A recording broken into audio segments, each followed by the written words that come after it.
مکرم سامعین و ناظرین، یہ ایصال ثواب کی تقریب بھائی ملک فیاض حسین وگڑ صاحب کی والدہ محترمہ اور ہمارے نہایت ہی مخلص پیارے دوست ملک اشرف وگڑ مرحوم رحمۃ اللہ علیہ، ان کی بھابھی صاحبہ کے ایصال ثواب کی یہ تقریب اللہ رب العزت مرحومہ کی مغفرت اور بخشش فرمائے۔ اللہ تبارک و تعالیٰ بال بال مغفرت اور بخشش اور پاک بیویوں نبی علیہ السلام کی مبارک صاحبزادیوں، مبارک ازواج مطہرات صالحات حضور سیدہ طیبہ فاطمہ الزہرا سلام اللہ علیہا کی کچہری میں قرب میں انہیں اللہ اپنے جوار میں جگہ نصیب فرمائے اور مرحومہ کے پسماندگان کو، غمزدگان کو اللہ رب العزت صبر اور اجر کی دولت نصیب فرمائے۔ گرمی کی شدت اور حدت بھی ہے، وقت اور موسم کا تقاضا بھی یہی ہے کہ گرمی ہونی چاہیے۔ آپ اور میں کمزور ہیں اور کمزور آدمی ہر بات سے گھبرا جاتا ہے۔ گھبرا جانا بھی آپ کی میری فطرت کا حصہ ہے، نیچر کا تقاضا ہے کہ انسان جلد باز ہے، عجلت پسند ہے، جھگڑالو ہے اور بات بات پہ بگڑنا، بات بات پہ الجھنا، یہ آپ کے میرے مزاج کا حصہ ہے۔ کوئی بات نہیں، اگر آپ کی اور میری فطرت اگر اس میں کمی بیشی ہو تو اسلام ہی اس کمی بیشی کا مداوع کرتا ہے۔ یہ ایک الگ بات ہے کہ آپ اور میں اس عہد زوال میں جی رہے ہیں اور اس عہد زوال میں اسلام کا حسن اور اسلام کی خوبی جسے اعتدال کہتے ہیں وہ آپ اور میں کھو بیٹھے ہیں۔ جب امت پر زوال آتا ہے تو زوال کی نشانی یہی ہوتی ہے کہ امت کے افراد اور تفرید یعنی کمی بیشی میں مبتلا ہو جاتے ہیں۔ تھوڑی دیر کے لیے قرآن مجید کا ایک تصور، ایک مقام پر ایک آیہ کریمہ کا ایک آدھا حصہ بطور عنوان کی تلاوت کیا ہے۔ اللہ رب العزت نے سابقہ گزشتہ قوموں کے عروج اور ان کے زوال کا تجزیہ کیا ہے کہ پرانی قومیں جو حضرات انبیاء علیہ السلام کے ماننے والی تھیں، ایک قوم کا نام یہود ہے اور دوسری قوم کا نام بنی اسرائیل ہے، عیسائی بنی اسرائیل، اور اس کی دو حصے ہیں، ایک حصہ یہود کہلاتا ہے اور دوسرا حصہ جو ہے وہ عیسائی کہلاتا ہے۔ دونوں اہل کتاب ہیں، دونوں پیغمبروں اور نبیوں کے ماننے والے ہیں۔ ایک حضرت عیسیٰ علیہ السلام کو ماننے والی قوم ہے اور دوسری حضرت موسیٰ علیہ السلام کو ماننے والی قوم ہے، اور قرآن انہیں بار بار یا بنی اسرائیل اذکروا نعمتی التی انعمت علیکم، بار بار اللہ رب العزت یہ مضمون آپ سورہ بقرہ پڑھیں، آل عمران پڑھیں اور دیگر کئی مقامات پر اللہ رب العزت اسرائیل کے بیٹوں کو مخاطب کرتا ہے۔ کیوں کہ آپ اور میں زوال کے دور میں جی رہے ہیں۔ جب قوموں پر، امتوں پر زوال آتا ہے تو پھر زوال کی نشانی یہی ہوتی ہے کہ لوگ عوام کی خواہش کی ترجمانی کرنے لگ جاتے ہیں کہ جس طرح عوام جس رخ پر بہتی ہے، اہل علم لوگ بھی اسی طرح بہنا شروع کر دیتے ہیں، وہ بھی عوام کی پسند اور ناپسند کی نمائندگی کرنے لگ جاتے ہیں۔ پھر وہ بندہ خدا نہیں ہوتے، وہ پھر بندہ خواہش ہوتے ہیں، وہ اپنی خواہش کے بندے ہوتے ہیں، عوام کے بندے ہوتے ہیں، وہ عوام کی پھر نمائندگی کرتے ہیں۔ اور جب اہل علم بھی، خواص لوگ بھی، پڑھے لکھے لوگ بھی عوام کی نمائندگی کرنے لگ جاتے ہیں تو پھر رفتہ رفتہ آہستہ آہستہ دھیمے دھیمے قومیں وہ اپنے اصلی مقام کو اور اپنے اصلی مقصد کو بھول جاتی ہیں۔ اور اللہ تعالیٰ نبی اور رسول بھیجتا ہی اس لیے ہے کہ وہ بھولنے والی قوم کو سیدھے راستے پر چلائے۔ لہذا نبی علیہ السلام آخری نبی ہیں، آخری رسول ہیں۔ نبی علیہ السلام کے بعد کسی نبی اور رسول نے تو آنا نہیں۔ لہذا اللہ رب العزت نے نبیوں کا کام، رسولوں کا کام، اللہ تبارک و تعالیٰ نے نبی علیہ السلام کی امت کے جو صلحاء ہیں، جو اتقیاء ہیں، جو علماء ربانی ہیں، جو مشایخ حقانی ہیں، جن کے متعلق نبی علیہ السلام نے ارشاد فرمایا العلماء ورثۃ الانبیاء، کہ میری امت کے وہ ربانیین لوگ جو اللہ والے لوگ ہیں۔ اللہ والے ہواؤں میں نہیں اڑتے ہوتے، اللہ والے جو ہیں وہ پانی پر تیرنے والے نہیں ہوتے، وہ دنیا میں جیتے ہیں، اور ان کا زندگی کا اٹھنا بیٹھنا، زندگی کا برتنا، ان کے معاملات سے پتہ چلتا ہے کہ یہ بندہ جو ہے یہ شعبدہ باز اور یہ نمبر 2 قسم کا بندہ نہیں ہے، یہ بندہ جو ہے یہ واقعتاً اللہ کا بندہ ہے، سیدھی بات کرتا ہے، ایچ پیچ کی باتیں، وہ باتیں کہ جو لوگوں کو خوش کرنے والی، محض لوگوں کا استحصال کرنے والی وہ باتیں نہیں کرتا، وہی بات کرتا ہے جو اللہ نے کہی ہے، جو اس کے رسول نے کہی ہے۔ ہاں یہ ایک الگ بات ہے کہ ذرا یہ بات مشکل ہوتی ہے، کیونکہ اس میں تندی نہیں ہوتی، اس میں چوپڑی نہیں ہوتی، اس میں چکنی اور چپڑی باتیں نہیں ہوتی، اس کے اندر کوئی امیرش اور اس کے اندر کسی چیز کو مکس نہیں کیا جاتا۔ دودھ دودھ ہے، پانی پانی ہے، جب دودھ اور پانی کو مکس کیا جاتا ہے تو لسی بنا جاتی ہے، وہ پھر لسی بنانے والے لوگ جو ہیں عوام کی نمائندگی کرتے ہیں۔ تو لہذا یہ ذرا تھوڑا سا یہ منصب بڑا مشکل منصب ہے کہ کھری بات، سچی بات، صحیح بات، کہ اپنے حلقے کے لوگوں کو، اپنے احباب کو، اپنے مسلک کے لوگوں کو بھی صحیح بات بتانا، اور پھر سارے لوگوں کے لیے ایسی بات کرنا کہ سب لوگ ایڈجسٹ ہو۔ یہ تھوڑی سی ذرا بات ملک صاحب ذرا مشکل ہوتی ہے، دقت ہوتی ہے، اور ہم نے اپنے لیے ذرا مشکل کام کو اپنی ذمہ داری سمجھ لی ہے خواہ مخواہ۔ لیکن چند روزہ زندگی ہے، اور آپ نے اور میں نے اس دنیا کو چھوڑنا ہے، لہٰذا خود بھی صحیح ڈائریکشن پر، صحیح سمت پر، صحیح راستے پر چلیں، اور قوم کی بھی کوشش کریں جتنی زیادہ سے زیادہ ہو سکتی ہے ان کو بھی صحیح ڈائریکشن دیں۔ تو ہمارے یہ بھائی ہیں ملک صاحب، انہوں نے ایک سوال پوچھ لیا، اس سوال کے لیے میں نے تمہید بنانا شروع کر دی۔ سوال یہ پوچھا گیا ہے کہ کیا خواتین کا قبرستان میں شرعاً جانا جائز ہے یا ناجائز ہے؟ بات سمجھ میں آ رہی ہے؟ یہ ایک سوال ہے، یہ ایک استفسار ہے، یہ ایک استفتاء ہے، یہ ایک سوال ہے۔ ایک مستفتی نے، ایک سائل نے ایک سوال پوچھ لیا، تو لا محالہ اس کا جواب جذباتی انداز میں، افراط و تفریط میں مبتلا دیں گے تو پھر بہت ساری الجھنیں کھڑی ہو جائیں گی۔ تو گفتگو کا مقصد الجھنوں کو پھیلانا نہیں ہے، الجھنوں کو قابو کرنا ہے،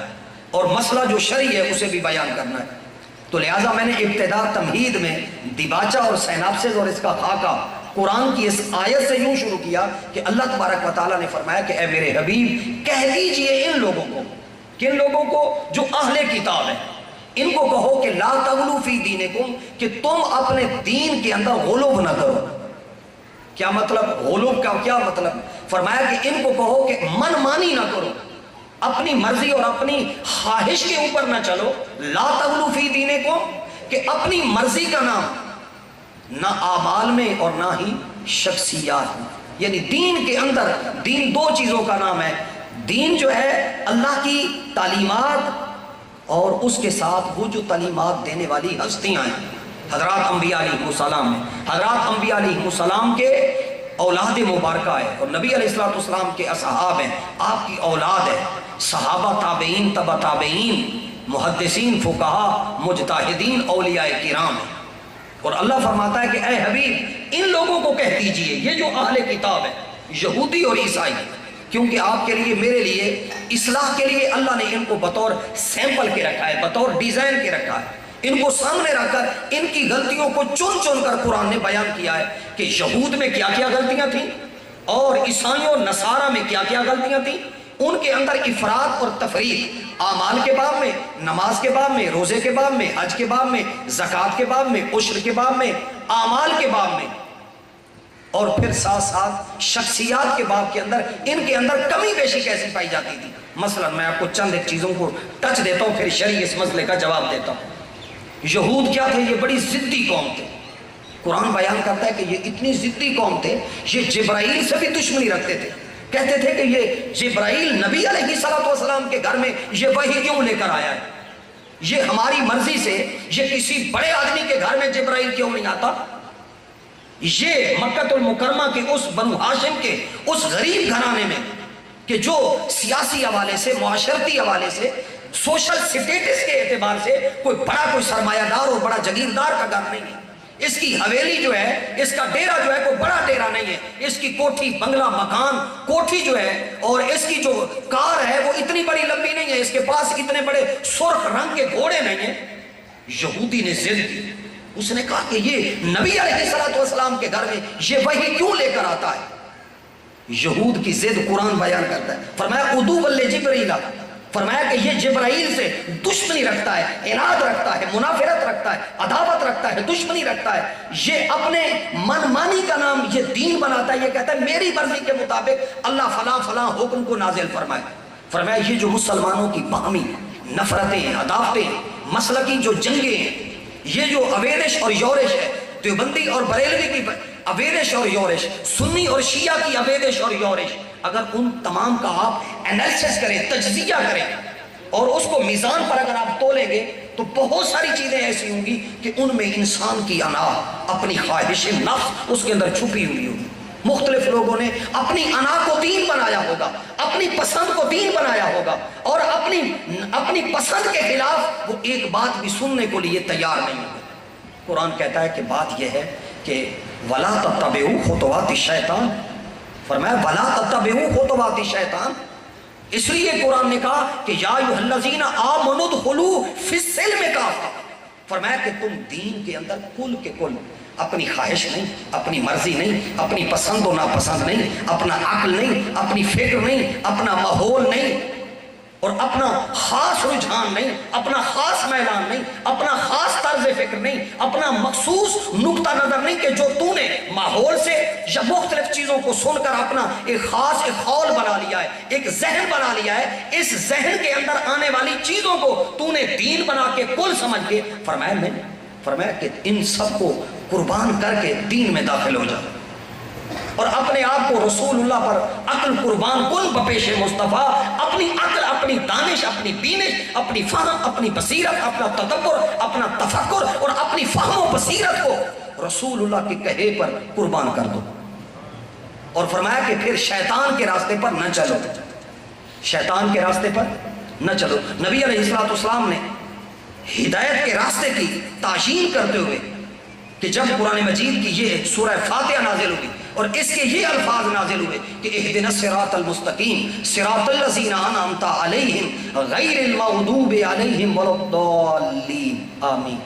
کہ یا اللہ ہمیں سیدھے راہ پر چلا، صراط مستقیم پر چلا اور ہمیں ان لوگوں کی راہ پر چلا جن پر تیرا انعام ہوا ہے، ان لوگوں کے راستے پر نہ چلا کہ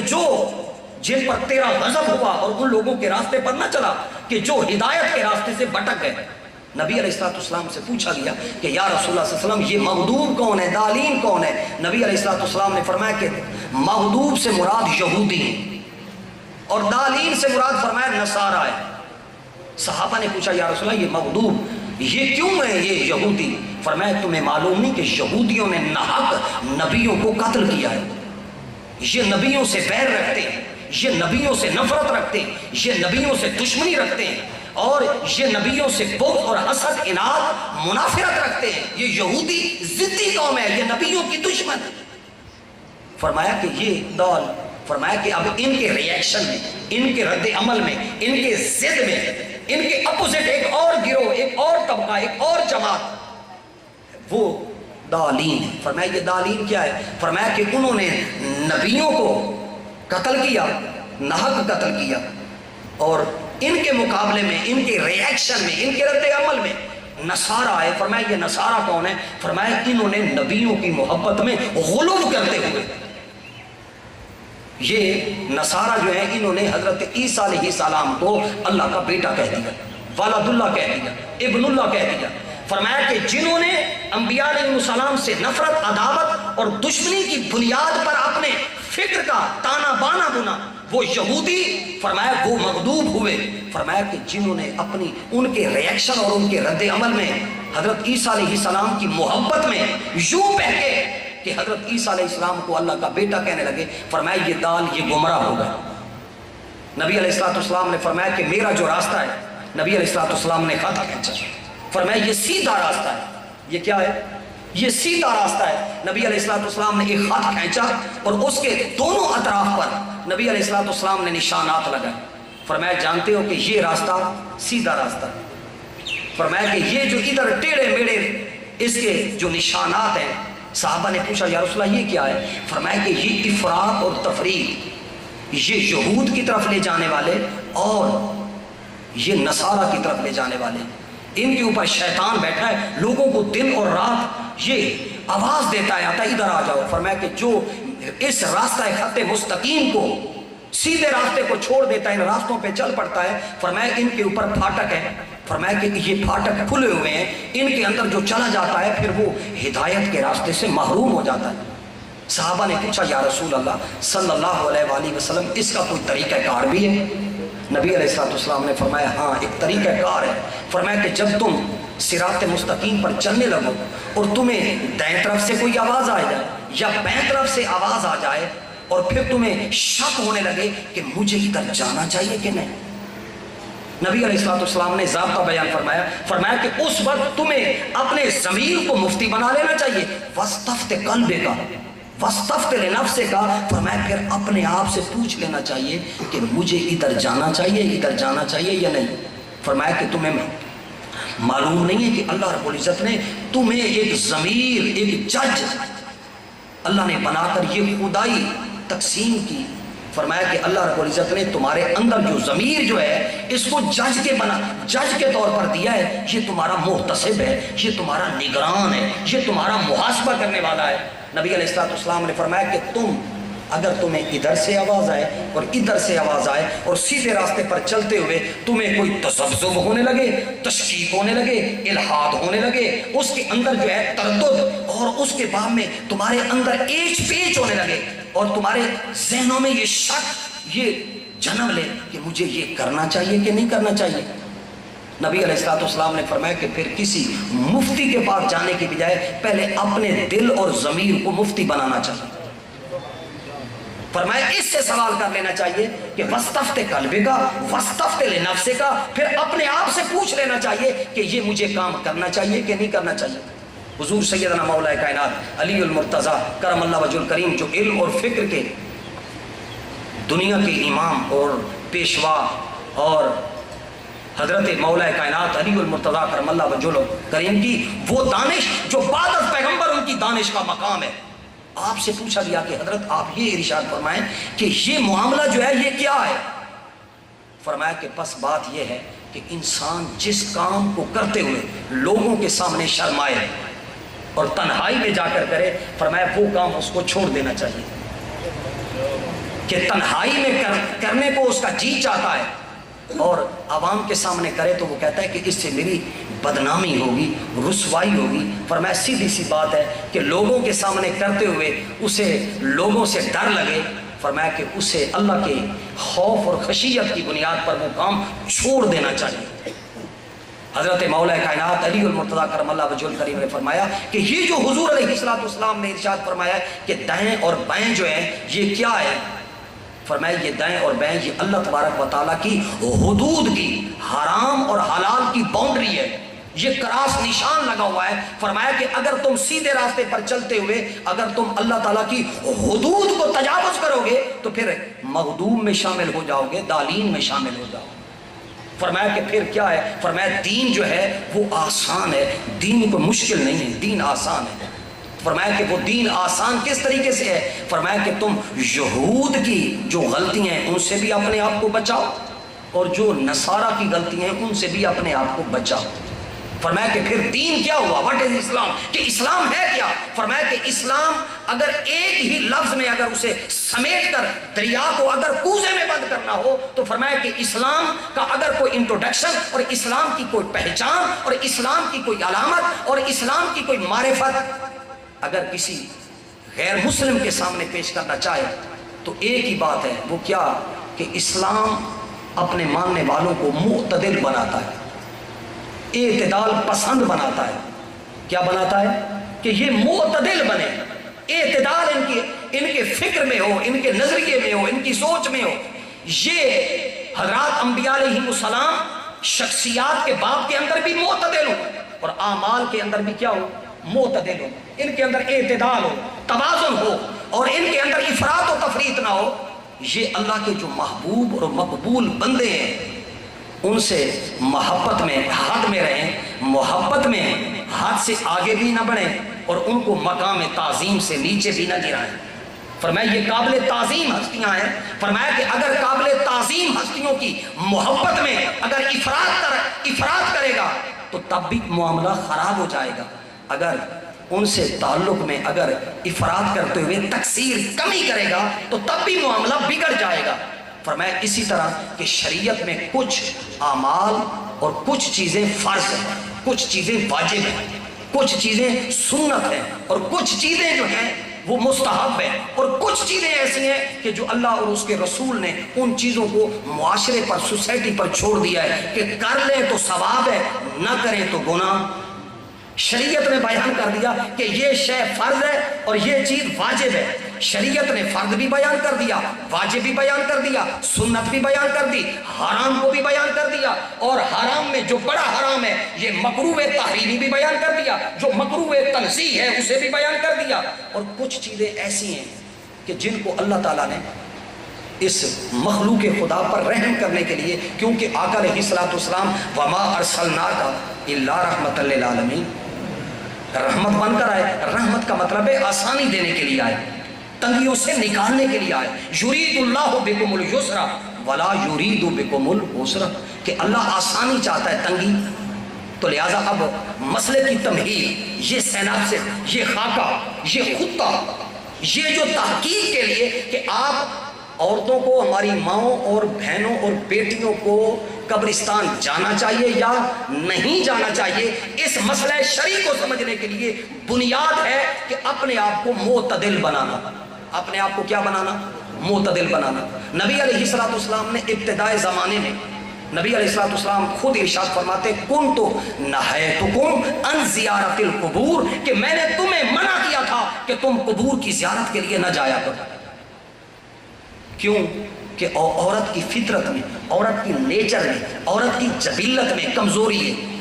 اور وہ عہد جہلیت کے بین کرتی ہے، نوحے کرتی ہے، اور گلے کو، گریبان کو پھاڑتی ہے، اور لمبے لمبے بین کرتی ہے، اور وہ بے صبری ہو جاتی ہے۔ تو نبی علیہ الصلوۃ والسلام نے فرمایا کہ میں نے ابتدا میں کنت نہیتکم عن زیارت القبور، کہ میں نے ابتدا کے اندر تمہیں منع کیا تھا۔ فرمایا کہ اب الا، نبی علیہ الصلوۃ والسلام نے فرمایا کہ اب کیا ہے؟ فرمایا فزوروہا، کہ اب تم زیارت کیا کرو۔ کیوں؟ فرمایا کہ تذکر الآخرہ، او کما قال، کہ اب قبرستان میں جانا یہ تمہیں آخرت کی فکر اور آخرت کی یاد دلاتا ہے۔ لہذا فقہا نے مسئلہ مستنبط کیا، مسئلے پر قیاس کیا کہ نبی علیہ الصلوۃ والسلام نے منع کیوں کیا تھا؟ فرمایا منع کیا تھا کہ عورت جو ہے وہ کمزور دل ہے، کمزور دل ہونے کی وجہ سے، اور عہد جہلیت کے اندر، ابتدائے زمانہ کے اندر، شاہ صاحب آئیں بٹھائیں، پیر عبدالرب شاہ صاحب تشریف لیں، آؤ پیر جی، آؤ پیر جی، آؤ آؤ پیر، آؤ پیر جی۔ جو میں عرض کر رہا تھا کہ حضور سرکار دو عالم صلی اللہ علیہ وآلہ وسلم نے ابتدا میں ایک خاص، فقہا نے اس کو کہتے ہیں علت، اس کو کیا کہتے ہیں؟ علت، کہ نبی علیہ الصلوۃ والسلام کا یہ جو شارع کا، نبی علیہ الصلوۃ والسلام کے فرمانے کا یہ جو حکم ہے، اس حکم کی علت کیا ہے؟ تو فقہا نے کہا کہ اس کی علت یہ ہے کہ عورتیں ابتدائی زمانہ میں عہد جہلیت کے تناظر میں وہ قبرستان، قبر پر جا کر وہ افراط و تفریط، کمی بیشی کرتی تھی، عہد جہلیت کے رسومات جو تھے ان کو بجا لاتی تھی۔ نبی علیہ الصلوۃ والسلام نے ابتدائی زمانہ میں نئے نئے مسلمانوں کے لیے منع فرما دیا۔ جب مسلمان متقی ہوتے گئے، تقوی آتا گیا، اسلام قرآن نازل ہوتا رہا اور تربیت ان کی ہوتی رہی، تہذیب نفس ہوتی رہی، معاشرت سنورتی گئی، عقیدہ سنورتا گیا، تو نبی علیہ السلام نے فرمایا کہ فزوروها ان تذکر الآخرہ، کہ اب تم زیارت کیا کرو، کیونکہ قبروں کی زیارت کرنا جو ہے یہ آخرت کی یاد دلاتا ہے۔ لہذا فقہاء نے مسئلہ یہ بیان کیا کہ اگر عورت کے بہک جانے کا اگر فتنہ ہو کہ وہ عورت جو ہے وہ زیب و زینت کر کے جائے اور پاؤں کے اندر اس کی پازیب ہو کہ جس کی آواز سے اور وہ خوشبو لگا کر جائے قبرستان میں کہ جس سے جانے پر کہ دوسرے لوگ بازار سے گزر رہی ہے اور اس کے پاؤں کی آواز اور اس کی آہٹ سے اور اس کی زیب و زینت سے اور اس کے چلنے سے دوسرے آدمی فتنے میں مبتلا ہوتا ہو، تو نبی علیہ السلام کی اس حدیث کو پیش نظر رکھ کر فقہاء نے مسئلہ یہ بیان کیا کہ اس انداز میں جانا منع ہے۔ لہذا میلے ٹھیلے کی صورت میں جانا یہ منع ہے کہ مرد اور عورت کپل کرتے ہوئے قبرستان میں، جس طرح بعض جگہ پر ایسا ہوتا ہے، اس شے کو شریعت نے منع قرار دیا۔ فرمایا کہ مرد اور عورت کا مخلوط اکٹھا ہونا شادی اور خوشی کے مقامات پر، جس طرح ہماری معاشرت خراب ہوئی ہے، اسی طرح بہت سارے دینی مقامات پر اور شاعر اللہ پر اور ایسے مقامات پر بھی ایسی چیزیں ڈسٹرب ہوئی، تو پھر فقہاء نے ایک خاص، بعض لوگوں نے سختی کی، بعض لوگوں نے پورا مسئلہ بیان کر کے جتنی اجازت تھی اجازت دی، اور کچھ لوگوں نے سختی کی کہ اگر تم نے اجازت دی تو لوگ حدود سے تجاوز کر جائیں گے شرعاً۔ اب مسئلہ پوائنٹ وائز عرض کر دوں اجزاء کی صورت میں تاکہ مسئلہ آسان رہے شہباز بھائی، کہ عورت کا شرعاً پردے کے ساتھ، حجاب کے ساتھ آخرت کی فکر کے لیے قبرستان جانا جائز ہے، نمبر 1۔ نمبر 2، زیب و زینت کے ساتھ نہ جائے، یہ دوسرا جز ہو گیا۔ نمبر 3، مرد اور عورتوں کی مخلوط اجتماع کی شکل میں نہ جائے۔ نمبر 4، وہ عورتیں کہ جو ابھی سن بلوغت کے قریب ہیں، یس بالغ بچیاں، بیٹیاں ہماری بہنیں ہیں، اور وہ جس طریقے سے عام طریقے پر وہ مزارات پر جاتی ہیں، 10 محرم الحرام کو جس طریقے سے ہمارے ہاں قبرستان کا یہ منظر ہے، اس پر فقہاء نے سختی کی کہ اس انداز میں جانا کہ جس سے مرد اور عورت کا شرم، حیا، حجاب، نقاب نہ رہے، اور پھر اس بنیاد پر منع کیا گیا۔ ہاں فرمایا کہ ایسی عورتیں کہ جو سن رسیدہ ہیں، جو بوڑھی عورتیں ہیں کہ جن کے قبرستان پہ جاتے ہوئے نفس اور شیطان برگلاتا نہیں ہے، اگر ان کا کوئی شرعی وارث نہیں ہے اور وہ اپنے بزرگوں کی قبر پر جائیں، تو یہ پردے کی صورت میں پابندی کے ساتھ، آداب شریعت کے ساتھ اگر جائیں تو یہ جائز ہے، ناجائز نہیں ہے۔ لہٰذا ان کے لیے بہتر اور افضل مقام عورت کا گھر ہے، اس لیے شریعت نے کہا کہ اگر عورت نے اعتکاف بیٹھنا ہے تو گھر میں بیٹھے۔ شریعت نے اس کے لیے جمعہ فرض نہ قرار دیا، عیدین کی نماز کا پڑھنا عورت پر فرض اور واجب نہیں ہے، لہذا عورت کے لیے نماز فرض کی ادائیگی کا بہترین مقام بھی کیا ہے؟ تو لہذا جن علماء نے کہا، فرمایا کہ ہاں جس طرح مرد کے لیے تعلیم، طلب العلم فریضۃ علی کل مسلم علی مسلمۃ، کہ دینی فرائض واجبات کا علم حاصل کرنا جس طرح مرد پر واجب ہے، اسی طرح عورت پر بھی واجب ہے، تو لہذا وہ شرعی امور کو سیکھنے کے لیے، تربیت لینے کے لیے اور معاشرت کو سنوارنے کے لیے اگر وہ کسی اللہ والے کے مزار پر، مقبرے پر اس انداز میں جائے کہ وہاں جا کر وہ اصلاح لے، اور وہ کوئی ایسا اجتماع کہ جس میں مرد اور عورت کا پورے آداب موجود ہے کہ مرد اور عورتوں کا کپل، مرد اور عورتوں کا آپس میں اختلاط کوئی نہیں ہے، مخلوط نہیں ہے، آداب ہیں تو آداب میں۔ لیکن ایک بات بتاؤں، اس معاملے میں میں کسی کو راضی کرنے کے لیے یہ بات نہیں کہہ سکتا، یہ جو ہمارے یہاں عرسوں کا، بزرگان دین کے مزارات کے عرسوں کی یہ جو مربجہ صورت ہے، یہ اصلاح طلب ہے۔ جس طرح بھائی سنگ ہے، بھائی حضرت سلطان باؤ فلاں فلاں مزارات پر کہ مرد اور عورتوں کی بسیں بھری جاتی ہیں، اس میں پردے کا انتظام کوئی نہیں ہوتا، اور ایسے بغیر یعنی وہ لوگ کہ جو صحیح العقیدہ لوگ ہیں، صحیح لوگ ہیں، ان کی نگرانی کے بغیر ایسے مرد اور عورتیں ایک ہی بس میں سوار ہو گئے اور کوئی لا لحاظ بھی کوئی نہیں ہے، اس طریقے پر یہ بہت سارے مقامات پر، کیونکہ ہم زوال میں جی رہے ہیں نا، تو اس طرح اب بزرگوں کے مزار دیکھیں، میں نے آپ کو ایک بات بتا دی کہ قبرستان میں شریعت میں جانا جائز ہے، عورت جا سکتی ہے، لیکن جانے کے لیے اس کے لیے حدود ہیں، اس کے لیے آداب ہے کہ شریعت کسی جگہ پر بھی ڈسٹرب نہ ہو۔ یہ کہنا کہ سرے سے قطعاً عورت قبرستان جا ہی نہیں سکتی، یہ بات درست نہیں۔ شریعت میں جا سکتی ہے، گنجائش موجود ہے، لیکن جتنی گنجائش اور جتنا اس کے اندر شریعت نے لچک رکھی ہے، اگر اس لچک سے ہم آگے بڑھیں گے تو تب بھی معاملہ خراب ہوگا۔ اور جتنی شریعت نے اجازت دی ہے، اگر اجازت کو جائز کو ناجائز کہیں گے تو اس کا مطلب ہے کہ آپ اور میں شریعت خود بنا رہے ہیں، کہ جو شریعت کے جائز مسئلے کو اپنی طبیعت کی بنیاد پر اس کو شرعاً حرام قرار دے گا، یہ بھی کیا ہوگی؟ غلطی ہوگی۔ اور اگر اس شریعت کے جائز کام میں اگر اس کے فضائل مناقب اس انداز میں بیان کیے جائیں گے کہ جس سے عورت اپنے حدود شریعت کو پامال کرنے لگے، تو لہٰذا جب مفتی فتویٰ دیتا ہے تو وہ ماحول کو بھی دیکھتا ہے، کلچر کو بھی دیکھتا ہے، ثقافت کو بھی دیکھتا ہے، تہذیب کو بھی دیکھتا ہے، قرب و جوار کے مسائل کو بھی دیکھتا ہے، اور جو سسٹم جو نظام چل رہا ہے اس کو بھی دیکھتا ہے کہ کیا یہ بات مجھے کہنے سے پہلے، یہی وہ وجہ ہے کہ ہم بولتے تو ہیں لیکن بولتے ہوئے ہم تولتے نہیں ہیں۔ بزرگوں کا کام یہ ہے، بزرگوں نے یہ بات سمجھائی ہے کہ بولنے سے پہلے 100 بار تولو، تول کر بولو۔ بولنا ہے تو کیا ہے، ایسے بولتے نہ چلے جاؤ، تو 100 بار تولو اور تول کر بولو۔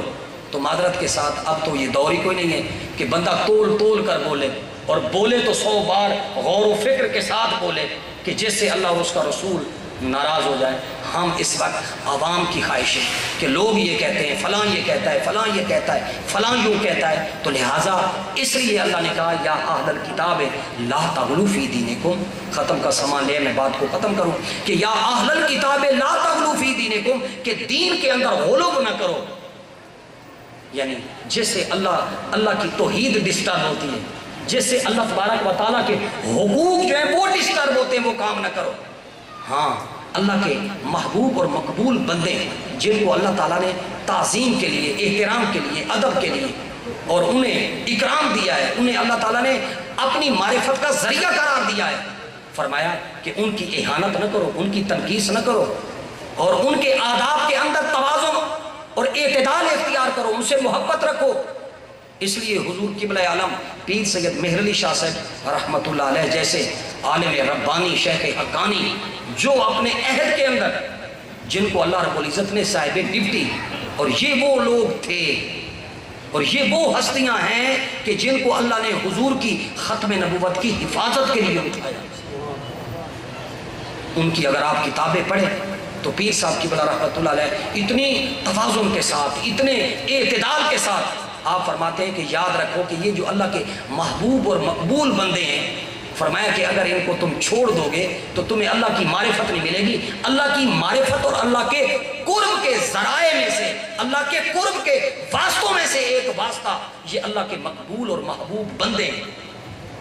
فرمایا کہ اگر ان لوگوں کو تم اللہ کی قربت کا ذریعہ نہ سمجھو اور ڈائریکٹ براہ راست اور ان کو چھوڑ کر اور ان سے کلی موڑ کر تم اگر اللہ کو راضی کرو گے تو اللہ کی رضا نہیں ملے گی۔ پیر صاحب فرماتے ہیں کہ اگر اسی محبت میں بندہ غلو کرے اور یہ کہے کہ یہ جو اللہ کے فلاں فلاں جو مقبول بندے ہیں یہ اللہ کے ساجی ہیں، اللہ کے ند ہیں، اللہ کی ضد ہیں، اور اللہ تبارک و تعالیٰ کائنات کا نظام چلانے میں ان کا محتاج ہے، اور کائنات کے نظام کے چلانے میں یہ ہستیاں جو ہیں یہ اللہ کی شریک ہیں، اور اللہ کمزور ہے، ان کے بغیر کائنات نہیں چلا سکتا۔ فرمایا یہ بات محبت کے باب میں یہ پھسل گیا ہے۔ فرمایا یہ محبت کی آڑ میں ان ہستیوں کی محبت میں غلو کر کے یہ اللہ تعالیٰ کی توحید کے اندر یہ ڈنڈی مار رہا ہے۔ فرمایا کہ اگر کوئی آدمی یہ عقیدہ رکھے گا تو فرمایا یہ عقیدہ بھی دالین کا عقیدہ ہوگا۔ فرمایا کہ اگر اللہ کے مقبول بندوں کی محبت قربت کو اور ان کے واسطے کو اور ان کی باتوں کو اور ان کے تعلیمات کو، ان کی تعلیمات کے مطابق اللہ کو یاد نہیں کرے گا تو اللہ کی یاد اور اللہ کی محبت اور اس کی قربت کا عرفان بھی نہیں ملے گا۔ فرمایا کہ یہ ہستیاں جو ہیں یہ اللہ کے پیغمبر، اللہ کے نبی، اللہ کے رسول اور نبی علیہ الصلوۃ والسلام کی اہل بیت، مولا کائنات علی المرتضیٰ کرم اللہ وجہ الکریم، امام حسن المجتبیٰ، امام حسین علیہ السلام، حضرت امام محمد زین العابدین، حضور سیدنا امام محمد باقر، حضور سیدنا امام جعفر الصادق، حضرت امام موسیٰ القاظم، حضرت امام موسیٰ علی رضا، حضرت امام تقی، حضرت امام نقی، امام حسن عسکری اور آنے والے امام مہدی۔ فرمائے یہ کون ہستیاں ہیں؟ فرمائے یہ اللہ کی قربت کا ذریعہ ہے۔ اسی طرح فرمایا اصحاب رسول میں صدیق اکبر ہوں، عمر فاروق ہوں، عثمان غنی ہوں، اور مہاجرین ہوں، انصار ہوں، اور اہل بدر ہوں۔ فرمایا یہ کون لوگ ہیں؟ فرمایا یہ بھی اللہ تعالیٰ کے پیار کا ذریعہ، نبی علیہ السلام کی سنت کو سمجھنے کا ذریعہ ہے۔